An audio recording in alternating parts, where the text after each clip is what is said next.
When I hear the expression forced deportation of migrant children, it's a little obscure, like I don't feel like it lands. Okay, there were, mostly in the 50s and 60s in Britain, there was a government policy that they took children who were living in orphanages and they wholesale deported them. They put them on ships by their thousands and sent them off to Australia without real proper legal status or papers or guardians or anything. They just put them on a ship and sent them.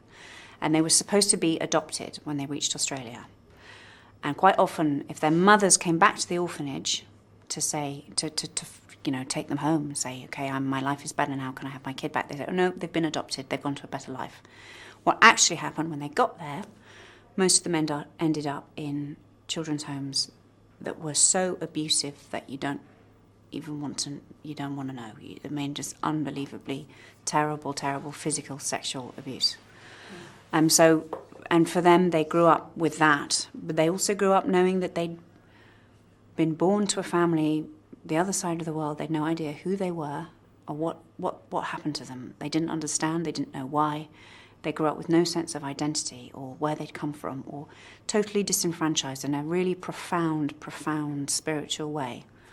And the woman that I play, Margaret Humphreys, kind of stumbled across this story, and she really didn't have a choice. She just had to kind of give her life over to it.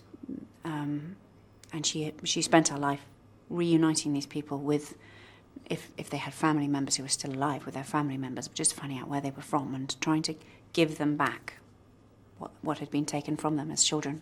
Mm-hmm. And she's a profoundly good person. I mean, she's extraordinary. Like one of those people you meet and you just think, I could never be you. I could never begin to do what you've done, because she's just amazing. Yeah, I think that surprised me a little bit because I was so focused on the effects that had on the children who grew up to be adults, but then the movie does a great job of also showing the effects it had on her as well. Yeah, because she was totally alone. She didn't have any support. There was basically the establishment turned their backs and closed ranks and said, no, this didn't really happen. We're not responsible. Nobody, we're not going to help you. So she was on her own. She didn't get any help from any of the organizations that had been responsible for it. And she really, and then she sat and listened to people's stories day and day after day after day after day, and absorbed all that stress and pain and heartbreak, absolute heartbreak. And she really got post-traumatic stress disorder from it, and her hair fell out, and she was really in trouble, because it was also in an era we weren't so kind of touchy-feely, and we didn't know how to deal with all that stuff, and didn't have therapy groups and whatever to help her. What do you think is the importance or the significance of this movie? What do you hope people will take away? Well, I think it's a very, very shameful episode in British and Australian history, which should be known about.